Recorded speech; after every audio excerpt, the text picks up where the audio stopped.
Lanaren alorrean zein izan behar dira gaur egungo lider baten ezaugarriak? Zenbateraino izan daitezke ezaugarri horiek berezkoak lider batentzat, eta zenbateraino ikasi edo bereganatu ditzake? Garai nahazioetan, argigarria izan daiteke galdera horiei erantzuna bilatzea eta ikustea adibidez, zein diren modu eraginkorrak pertsonak liderrak ahalduntzeko. Ahalduntzeko, gero pertsona horiek lidergo funtzioak bereganatu ahal izateko, proiektuetan parte hartzea aktibo izateko eta lantaldearen filosofiarekin proiektuak bururaino eramateko. Pertsonalitate propioaren ezagutza, jarrera autokritikoa, barne motivazioa, horien lanketak erakundearen onurarako izango dira azkenean. Lidergo bideratzaileaz eta eraldatzaileaz hitz egiten da. Lidergo bideratzaile eta eraldatzaile bat gauza izango dena konfiantzazko espazio segurak sortzeko. Ingurune horiek gero baliagorri izango direlako gauza berriak aztertzeko, porrotari beldurrik izan gabe. Ingurune horietan, teorian, pertsonek ausartago jokatzen dute. Sortzaileagoa dira eta enpresaren errendimendua handitzen dute, baita enpresari ingurune aldakorrei erantzuteko gaitasun handiagoa eman ere. Hoiei guztiei buruz gogoeta egitera bildu ditugu, bai Euskarari Elkartearen elkarrengatik ikasiz solasaldi honetara, 3 aditu interesgarri eta prestu.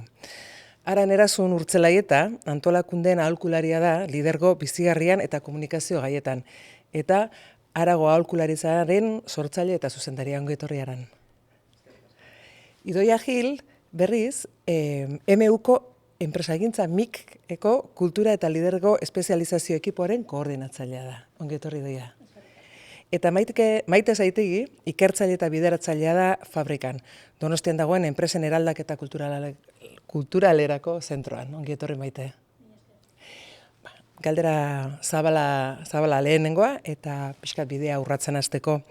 Jakin nahi nuke nola ulertzen dezuen zuek lidergoa. Adibidez Aran, zuk nola ulertzen dezu? Mira, nahi asko gustatzen zait trebakuntzetan gabiltzanean eta lantaldeekin lanian nahianean lidergo gaietan eta hola galdetzea jendeari, zer da lidergoa? Eta hor ja imaginarioa nola agertzen den, ezta? Eta egia da parte bat dagola oso lotua enpresa honetan nire ardura eremua eta rol zehatz hau, hori da nire lidergoa, ez? Hor badago irudi bat, baina gero imaginarioetan zabaltzen dan hortan, badago lidergoa ze espero ote dan, zer daukan prestigioa enpresa munduan eta oro har jendarte mailan ere bai, eta hor ikusten da nola badagon lidergo modu batzuk edo alde batzuk, igual hasieran aipatu dituzun horietakoak, badaukatela pixu bat, eragin berezi bat, eta espero dala modu batekoa izatea. Baina gero egia da, lidergoa zaigeanean azkenian gea, pertsonak gea, eta lidergoen parte bat da norberak ekartzen duna, ez? Oso polita izaten da norberak daukan estilo berezitua. Bakoitza ematen digute lanpostu, ardura eta irizpide berdinak lantalde batera emateko, edo enpresa batean gure ardura eramateko, eta bakoitzak oso modu desberdin batean garatuko dugu. Orduan, lortzen dugunean lerrokatzea parte horiek, ez, hor askatzen da energia bat, eta ziur aski taldeetan ere bai ederki ikusten da, eta lidergo ez daigeanean niretzat 3 atal horiek importanteak dira. Ez dago parte batetik norbere lidergoa, ez? Gure buruaz jabetzen ez bagea, pasatzen zaiguna, mugitzen gaituna, gaur egun enpresetan lan egitea erronka bada. Egunerokotasunean badaitugu erronka potenteak, askok daukate lantaldeekin zerikusia, baina baita ere gure zereginarekin, eta bueno, enpresa bakoitza daukan misioekin eta bar. Eta orduan, mugitzen hauen hori, nire indarguneak, eta hori kontuan edukitzea importantea da, baita ere dago lidergoaren beste aldea dela harremanarena, ez? Ditugun zailtasunetako asko, zerikusia daukate besteekin, lantaldeko kideekin, gertatzen zaizkigun zailtasun, gatazka, komunikazio, erronka, hoiekin denekin, ez? Eta 3. atala edo, ez? Lotua dago naia gehiago taldeakin. Osea, lidergoa ere kulturaren parte da, ziur askizuek honetaz asko ekarriko diguzue, ez? Ikerketan ere importantea dalako horrek ze pista ematen digun, baina antolakunde bakoitzak, enpresa bakoitzak ez dauka kultura berdina, antolaketa kultura berdina, eta lidergo moduak ere kulturaren parte izaten dira. Batzutan, erabat inkonstientea, agian hausnartu gabea, baina sumatu egiten da. Sumatzen dugu sartzegeanean antolakundean, ez? Berriak etortzegeanean, ez dugu, hemen gauzak nola dia, nola, ez? Orduntxe sumatzen da, eta nik uste lidergo ez hitz egitea, elementu horiekin zerikusia daukala. Eta zuk Maite nola ulertzen duzu, nola ikertzen duzu eta nola esplikatzen duzu lidergoa? Bale, guk fabrikan ulertzen ditugu enpresak, ulertzen ditugu taldeak eta ulertzen ditugu ekipoak sistema biziak izango balitz bezala. Bale? Sistema biziak, sistema irekiak daude. Honek esan nahi du, testu inguruarekin, bale, informazioa eta energia partekatzen ari direla momentu guztian. Eta aldi berean, sistema bat bezala, barruko energia eta informazioa kudeatu behar dute sistema hauek, bale? Sistema esaten dudanean, enpresa esan nahi dut, taldea esan nahi dut, ekipoa esan nahi dut, bale? Orduan, sistema bizi hauetan zein da liderraren helburua? Liderraren helburua da fluxu hau ahalik eta hoberen kudeatzea, ez? Modu eraginkor batean kudeatzea. Ideia hau pixka teorikoa dela praktikara eramaten badegu, zein izango litzateke liderren helburua, baldintzak sortzea, bale? Eta ekipoak, taldeak modu eraginkor batean lan egiteko. Hau da, erabakiak modu eraginkor batean hartzeko, gatazkak modu eraginkor batean kudeatzeko. Eraginkor esaten dudanean, esan nahi dut, ez da bakarrik ikuspuntu operazional batetik bakarrik, baizik eta ikuspuntu ongizatearen ikuspuntu batetik. Osea, importantea da, gauzak energia asko galdu gabe egitea, baina energia gutxi galtzea ere esan nahi du emozioak modu eraginkor batean kudeatu behar ditugula. Eta, guk adibidez fabrikatik lidergo erraztaile eraldatzailea proposatzen dugula, lidergo honen helburua izango litzateke espazio seguruak sortzea eta nun fluxu hori kudeatzeko gai garen eta modu eraginkor batean kudeatzeko gai garen. Hasi orokorrean hori esango nuke, gero igual sakontzen badigu gehiago zatuko naiz, baina. Idoia ere ingo diogo galdera, ez da? Zer da lidergoa? Uste diak gai oso importante azaleratu direla. Eranzte aldera.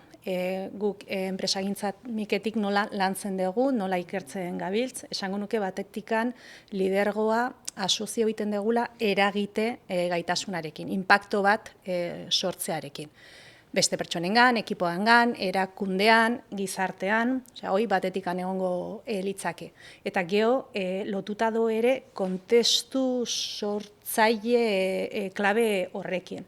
Gerozta gehiago daukigu presente ez, seguridade psikologikoko espazio horiek eraikitzearekin, eta hauetan, batetikan dao, aipatu dezuten moduan, erronka, klaro egotea, propositoa, egitekoak garbi egotea, vektore hori ez dugu pigibiztatik galtzen, zanzkenen erakundetan helburu batzuk dauzkegu, baina badago ere dimensio emozional ongizatearekin lotutakoa dana, eragiten diolako zuzenian helburuen lorketa horri, sormenai, ikaskuntza gaitasunai, orduan liderrak bi klabe hauek presente eduki behar ditu, kontestu aproposak sortu, ekipoaren adimen kolektibo horren garapenarako. Eta gainera Aranek ere aipatu duen bezala guk ulertzen dugu, lider honek lotuta egon daikela rol posizio bati, baina ez bakarrik, kapaz izan behar duela erakundea ulertzeko, eta erakundearen kontestua, eta historia, eta kultura, eta sektorea, eta erronkak zein dian. Gero dago ekipoaren planoa, eta kapaxe esan behar du ekipoa, ez bakarrik pertsona, baizik eta ekipoaren dinamika irakurtzen, ulertzen da hortara moldatzen, da inkluso batzuetan ikusten, kontestu baten naiztanik lidergo formala daukedan, igual haranek informalki hartu dezakela rol hori, ez? Eta gero dago norbere burua. Niretako lidergoak ezin dugu ulertu norberaren garapenaren, norberaren kudeaketaren, norberaren zaintzaren klabe hori izan gabe, eta gaur egungo testu inguruan gainera jakinda etengabekua dala. Nere buruan ezagutze eta azte hortan etengabeki ibiliko naizela. Orrun, posizioarekin egon daike lotuta, baina nik uste gaur egun lidergoa ulertzen degula ere, rol bat moduan da hartaz edonork aldegula hau dana ulertu, aztertu eta aplikau, ez? Bai, ezkoa diozu. Bai, zein justu, bada hor nik uste zuek entzuten oaintxe etortzen naiz zaidan, dago tarte handi bat, ez, lidergoaz dauden irudiak eta bar, eta genero begirada bat dago hor. Badago irudi bat emakumeok ez degula oraindik, gure burua lider bezala ulertzen, badago tarte handi bat, ez? Ulermenak, zer da lidergoa, ez? Eta hemen aipatzen nahian ezaugarriak dira oso irekiak, daukate parte bat humanoa, eta parte bat gehiago erabaki eremuari begirakoa, ez? Eta norabideakin lotutakoa eta bar. Baina oraindik badago pisu handi bat, ez? Eta hor bai asko konektatzen da, bai, ez? Testu inguruan, sozialki eta enpresetan ere bai oraindik pisua dauka, irudi jakin bat, lidergo onarena. Eta nahi gabe ez dugu gure burua hor ikusten. Eta hor ikusten nahi geha zea arrakala dagon, emakumeok lidergo postuetara, lidergo postu formalak esan dezagun, ardura zehatzak, baina baita ere gure burua lider bezala ulertzeko, ez? Eta parte hontan badago nik eragin nola ba, ez daukat irudi horrekin antzarik. Eta tarte horren inguruan iruditzen zait, badaukagula erronka bat. Enpresetan eta sozialkire bai, heltzeko kultura mailan, eredu mailan, eta baita ere parte humano, pertsonal hontan, zeri ematen zaion lekua eta ze baimen sortzen dian, berezituak, eta zer elikatzen dan hortan, ez? Esango nuke, igual eredu berriek, ze urtek daramazkigu ez, lidergoari abizenan bat jartzen. Baina gaur egunez, eraldatzaile, transformatzaile, partekatu hortan, bai kohesioaren klabe horiek, ekipoaren klabe horiek aipatzen direnean, igual hor bai gertuago ikusten garela, ez? Beste lidergo individualistago batzuetan, igual generoak askozaz, ez? Impacto gehiago ez garelako horrekin identifikatzen. Baina esango nuke, zorionez, behintzat ez, gu daukegula gertutasun hori, beste kontu bada, oraindik ez gizarteak nola ulertzen dituen eta nola onartzen dituen lidergo mota ezberdin horiek. Maitek ez dakit? Bai, nola saltzen dudan hau. Guk ere ulertzen dugu, zuk esan dezun moduan, Idoia, bi motatako lidergoa dagola, edo sistema bizietan, ez, lidergoa da rol formala daukana, ez? Liderra da rol formala daukana, eta liderra da ere edo zein lekutan, taldearen lekutan agertzen dian lidergotzak, ez? Eta batzutan eta askotan gertatzen da igual pertsona bat daukala rol formala, pertsona bat dala lider formala, baina gero beste pertsona batzuk lider hori baino estatus gehiago daukatela, eta aber hori nola kudeatzen dugun, ez? Eta nik uste dut genero ikuspuntu honek, zuk ekartzen dezuna aran, honekin ere bastante lotuta dagoela, eta hau kontuan hartu behar degula. Osea, alde batetik, abia puntua niretzako izan behar da kontziente izatea, kontziente egitea, igual alde batetik rol formala dagoela, lidergo formala dagoela, eta bestetik lidergo informalak, hau behatu behar dugu, eta gero landu behar dugu, hau aber nola integratu, nola kudeatu dezagun. ezakegun. Eta ni justo hori ikertzen nahi naiz, ez? Genero ikuspuntu hau, eta momentuz ez dakit oso ondo nola azaldu,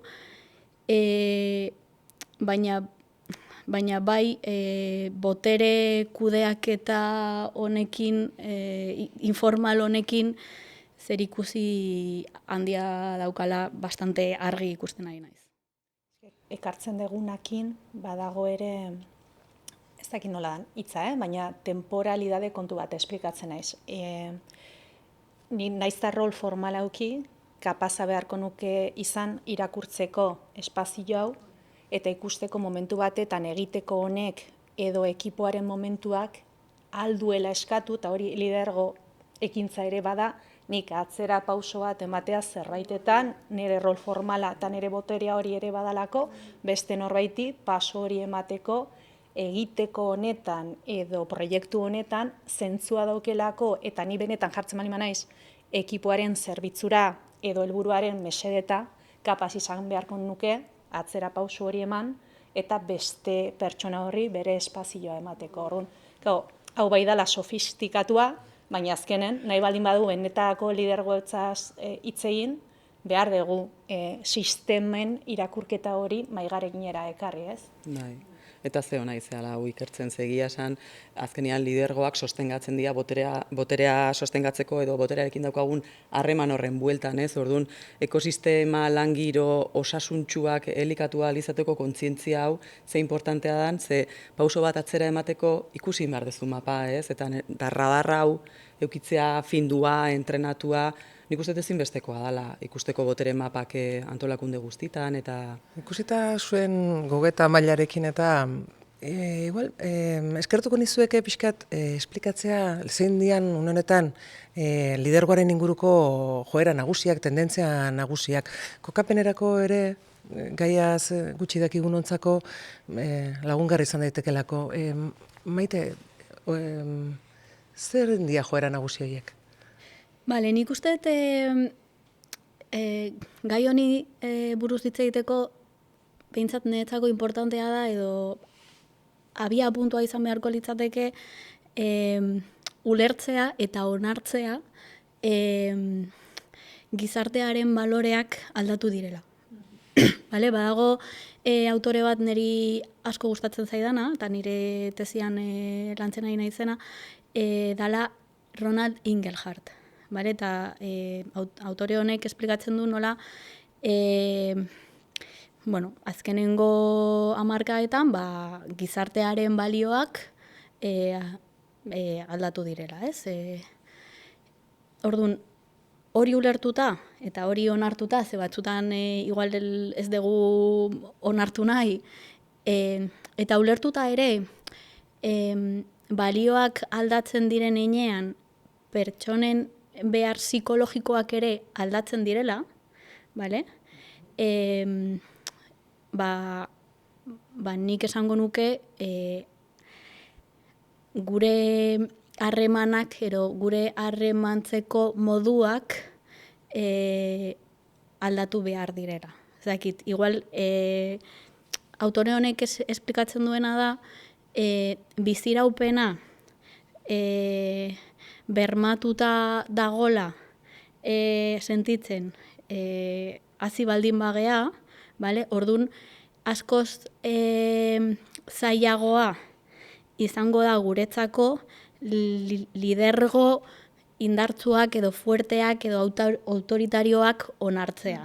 Eta zentzu horretan gure gizartean nik uste dut aldaketa handia egon dela. Bale? Orduan, zein izango litzateke aldaketarik handiena lidergoari begira? Nik uste dut lidergo berriak eskatzen dutela lidergo partekatua izatea, kontrola atzean ustea, hori dela beste mendeko gauza bat, baina oraindik enpresetan kontrol asko ikusten dugu, eta aldi berean pertsonen ongizate psikologikoa benetan kontuan hartzea.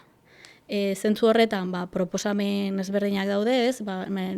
Guk adibidez lantzen ditugu lidergo kontzientea, lidergo partekatua, lidergo eraldatzailea,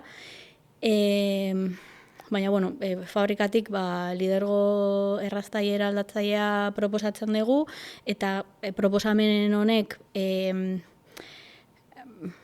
teoria, oain ez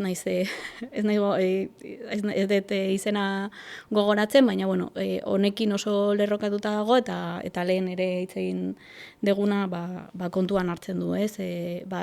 Alde batetik lider formala dagoela, baina bestetik lider informalak ere daudela, eta hori kontuan hartu behar degula.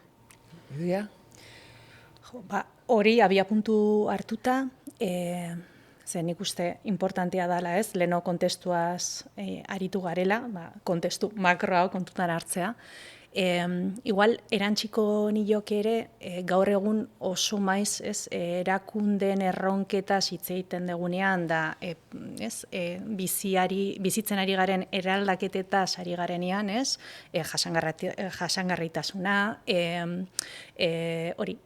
diversidadearen barneraketa, digitalizazio, oidanak ere aldizkiogula lidergoaren tendentzia de horronka hoiei aplikatu. Digital kontestua dela eta. Igual alda fisikoki o presentzialki ekipo bat lideratzea edo, ez? Kilometroak tarteko eta teknologia tarteko kultura igual lantzen aldegu, lidergoa igual aldegu, ez? Harremantzen modua igual alda. Ez? Orduan, hau nola hartzen dugu kontutan. Komentatzen dugu, ez? Gizartean badaukegula inpaktuarekiko begirada hoi, enpresei ere hoi eskatzen baldin badiegu, nik uste liderrek euki behar dutela presenteago euren enpresen da euren kontestuen eragite hori nolakoa dan, ez?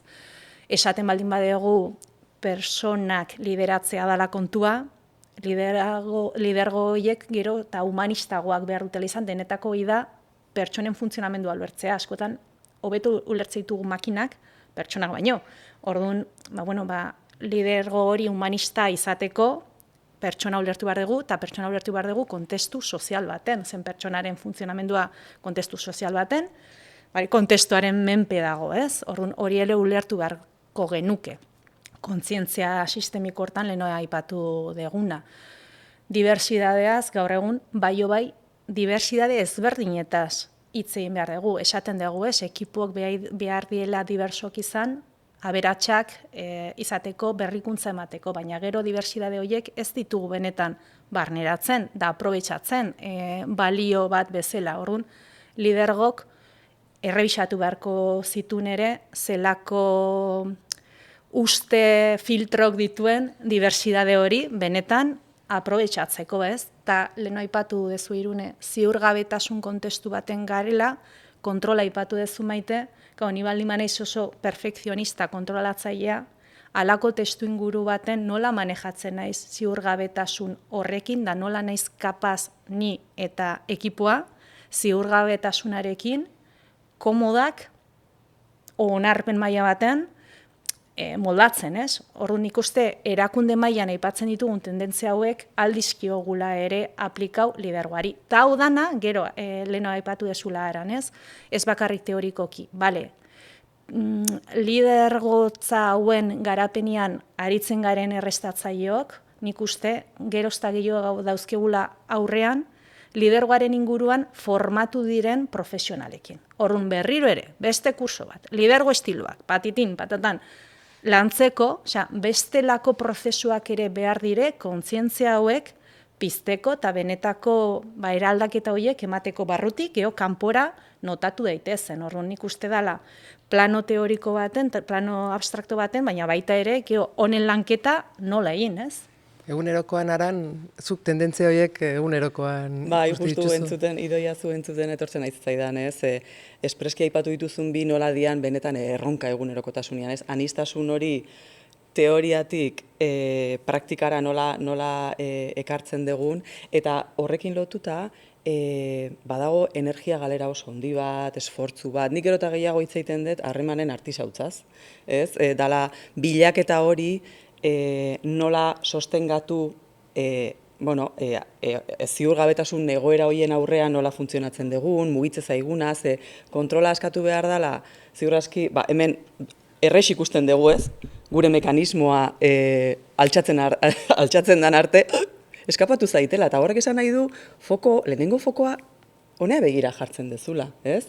Eta harreman artisautza zentzu horretan, ez? Badagolako parte handi bat dela aztertzea, ze gertatze zaigun, dibertsitate hori gestionatzerako orduan, ze erronkak ekartzen dizkigu, nola jartzen gaitun zalantzan pertsona bezala, ze da oso humanoa, emozionala eta psikologikoa gertatzen zaiguna, eta ni justu garai hontan asko ari naiz horretan arreta jartzen, ze ikusten dut energia asko xahutzen degula, inpaktu horrek ekartzen diguna, zailtasun horietan, ez? Orduan, nola gure burua ezagutzeak, ekartzen dizkigun ezberdintasun horiek besteak desberdinak izatea, desberdin pentsatzea, desberdin funtzionatzea, kultura diferenteak edukitzea, horrek ekartzen digun erronka guri.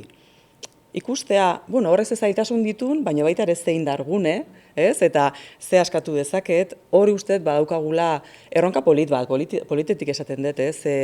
Ezagutzeak ere ematen dizkigu pistak zer egin dezakegun ate berriak zabaltzeko, mugitzen gaituna, zaila egiten zaiguna ere, gure jardueraren parte bezala hartuta, eta perfektutasun horiek, egokitasun, badakit hau segurtasun psikologikoarekin oso lotua da. Orduan ekosistema hauek seguru sentitzegean ekosistemak elikatzen ditugun heinean, benetan hanka sartzeko, benetan zaila zaidan horretan sartzeko, lokatzetan murgildu ahal izateko, hori elikatzen baldin badegu, posible izango dugu, ze bestela iruditzen zait parte humano hau bai, erronka da. Eta hortikan daukagu garapen bidea bizigarritasunetik. Bizigarritasun esan nahi dut, sostengagarri egitea, bai pertsonak, bai harremanak eta bai irautea, ze hor, nik ez dakit nire hitzetan esango, baina sufrimentu asko dago, lidergoetan, sufrimentu asko dago. Eta ez da bakarrik eredu falta, da, ze eredu erreal edo irreal, ari gehan sostengatzen, ez degulako parte batzuk, benetan, barne biltzen gure begiradan eta gure plangintzetan. Hortan, pixka sakondu nahi nun ere bai ez, liderrei buruz egeanean, pertsonei buruz egea. Eta zer eskatzen dion lan mundua pertsona horri, eta zein izan daitezken eskari handi horien zeak, ondorioak, ez da? Ez dakit, idoia pixkat hori... Esango nuke gauza asko eskatzen dizkiogula. Kontutan izan da ere, normalmente ardura postuetara iristen diren, lidergo formal hoiekin pentsatuta iristen diren pertsonak, askotan iristen direla, teknikoki oso trebeak direlako, ez? Eta baten topatzen dire, kontzientzia individual, kolektibo honekin, erronka handia da. Eta esango nuke gainera ezberdina dela, zuzendaritza lehenengo mailako lidergotza bati igual eskatzen dioguna, bigarren lerroietan daren pertsonei eskatzen dieguna eta sufrimendu ezberdina dire, esku hartzetan, proiektuetan aritzen garenean, zuzendaritza talde batetan gertatzen diren gauzak, taipatzen dituzten gauzak, eta lantzen ditugun gauzak, ezberdina dire igual erdibideko postuietan daren pertsonekin, ez? Beti sandwich posizioietan darela, ez? Eta batzutan kostatzen zaielako, inkluso kokatzea, ez? Ekipoari begiratzen diotelako, baina aldi berean ja estruktura baten parte direlako. Orduan, baliabideek eman behar dizkiegu hauek danak landu ahal izateko, ez? Guk hor, enpresagintza miketik beti esaten dugu, ez? Pertsonak garatzen laguntzen dugu, pertsonen garapenaren bitartez erakundea eraldatu egiten dalako eta horrekin gizartea ari garelako eraldatzen. Orduan, gaitasun pilo aipatu ditugu, horiek dana kontestu baten jarri behar die, zen kontestu hortan hau edana gertatzen die, pedidok atera behar diren bitartean, soziopolitikoki, ekonomikoki gertatzen diren klabe guzti hauekin, hori dana kudeatzen jarraitu behar due. Orduan, hoi dana, gehi, aipatzen ari garen hauek danak. Orduan, rekursoak eman behar dizkiegu, normalmente plano hauek danak ez ditugulako, o berezkoak dakarzkigu, edo garatzeko aukera dagonez, garatu al ditugulako. Eta egia da, ezin dugu ahaztu pertsonaek zenbat ordu ematen ditugun erakunde kontestuetan. Sozializatzeko kontestu primario bat die. Orduan, segunda lanian nola nagon, nire bizitzak soinu bat beste dauke. Orduan, jakin beharko genuke danok eta liderrek bereziki nola sortu kontesto sano, eraikitzaile, nolai talento kolektibo horren sortzaile bizigarriak direnak. Baina, hortarako, hori laguntza normalmente eman behar dilegu, ez? Baliabideak, Maite. Baliabideak, fabrikatik guk lehen esan dudan moduan, ez? Lidergoa bi ikuspuntutik lantzen dugu, alde batetik lidergo gaitasun pertsonalak, eta hau bai, lidergo formalak edo lidergo informalak lantzen dituzte, bale? Eta bestetik lidergo gaitasun sistemikoak, bale? Eta hau, igual, hau ja da talde osoarekin lantzeko. Bale, eta hau ja talde osoak, ez dakit, edozein taldea etortzen da, baina da talde osoarekin lantzen dituzun gaitasunak. Eta ez dira bakarrik lider formalak edo lider informalak izan behar dituzten gaitasunak, baizik eta taldean landu behar diren gaitasunak. Eta hau, bai, Idoiak esan duen moduan ez, oso testu inguru konplexu baten gaude, eta ez da bakarrik, lidergoa edo lidergo gaitasun bat ez da pertsona baten gaitasuna, ez dakit nola esan da, igual talde baten gai izango zea gaitasun bat garatzeko edo beto garatzeko beste baten baino, ez? Igual hemen gertatu den moduan, igual ni bastante eroso sentitzen nahi zuekin, eta gai naiz gauzak hobeto esplikatzeko, edo testu inguru seguru baten sentitzen naiz, eta gai naiz gauza batzuk ekartzeko, baina igual beste testu inguru baten hori ez da gertatzen. Eta hori taldean landu behar da. Ez liderrarekin bakarrik, baizik eta... Hori da, talde oso. Aran, zer irutze zu esan? Etorri zait, taldean eta antolakundean, enpresan. Gutxienez, osatzearren, arnas luzeko bide bada lidergoarena. Igual lehen aipatu dezunarekin lotutare bai ez. Ez gatoz gaitasun batzuk. Nei askotan entzun duten zerbait. Nahi inork ez ditesea kutsi jefia izaten. Nola itea hau? Ni dakit ontaz, bestiaz, prozesuetaz, baina ez dakit hau nola iten da. Orduan, harremanetan, komunikazioan, jarduera, pertsonen arteko jardueran, ibilbideak ite ditugu, ez? Sistema biziak gean ez, batzuetan daukagu presa handia. Nahi dugu gaitasun hauek eukitzia, eta ja, ematen izugu ez dakizen denbora, eta nik uste espreski taldeak eta antolakundeak ere ekosistema horiek sortu, eta lidergo egokiak behar dian gaitasunekin, pixkat abaniko, gaitasunen abaniko hau zabalduta lortzeko ibilbideak diala, eta arnaz luzeko bideak diala. Orduan hor badago zerbait dela, patxada pixka behar dugu bizigarriagoak egiteko, bai lidergoak, eta bai ekarpen hori, ez, bai antolakundean eta bai sozialki eragin hori indartsua eta osasuntxua izateko. Eta hori gaur egun erronka bada, ez, arnaz luzeko begiradak eta pazientzia. Bizigarritasuna, ez da, aurrera jarraitu ahal izateko eta bizirauteko eta ondo bizitzeko eta eraginkortasuna egiteko, eta hori guztia gustatzen zait sistemarena eta fluxuena, ez? Hori guztia Trumpen munduan Trumpek mugazerga batzuk jartzen baitu, liderraren segurtasun psikologikoa arriskuan jartzen dela konturatzeko, ezta? Ez dakiz ere gehiago gaineratu nahiko zenuketen hori segurtasun psikologikoari buruz zehazki. Netako pasioa dala, netako importantea da azpimarratzea batzutan gaizki ulertu bat egoten dala, eta lantzen detenian, segurtasun psikologikoa da, baina segurtasun psikologiko asko baldin badau, jendea akomoda ingoa. Ez, segurtasun psikologikoak ekartzen du berekin erronka, ekartzen du argitasuna, ekartzen ditu hori atasak klaro egotea, bizigarritasuna, baina baita ere motivazio eta erronka parte horretatikan. Baina hori dana gertatzen da, sentituta, aldetela, hori, akats bat egin, kontzientziatik ez dut nahita egiten dut, garapen prozesu batetan, berrikuntza prozesu batetan, dan ezin duelako seguru eta ondo atera xeratikan, ez?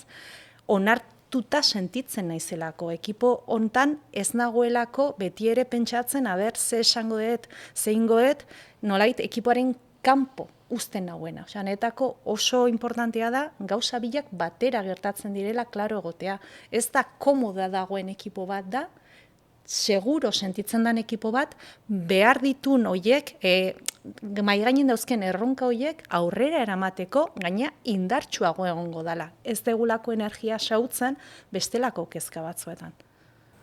Baita nik hau erabaldotzen dut, asko hitz egiten dugu talentuaz, eta baina ez badiozu espazio bat ematen talentuari garatzeko, egoteko baimena, lehenengo baimena, bertan parte hartu ahal izateko bakoitzaren moduetara, eta horrek garatzeko leku bat, hain zuzen ere aipatzen dezun honekin erabaldotua dagona, begiratzen ari gea gai batzuk beldurretik, eta ez hainbeste sistemak elikatzearen begiratitan. Nik uste hau erronka bat degula, bai.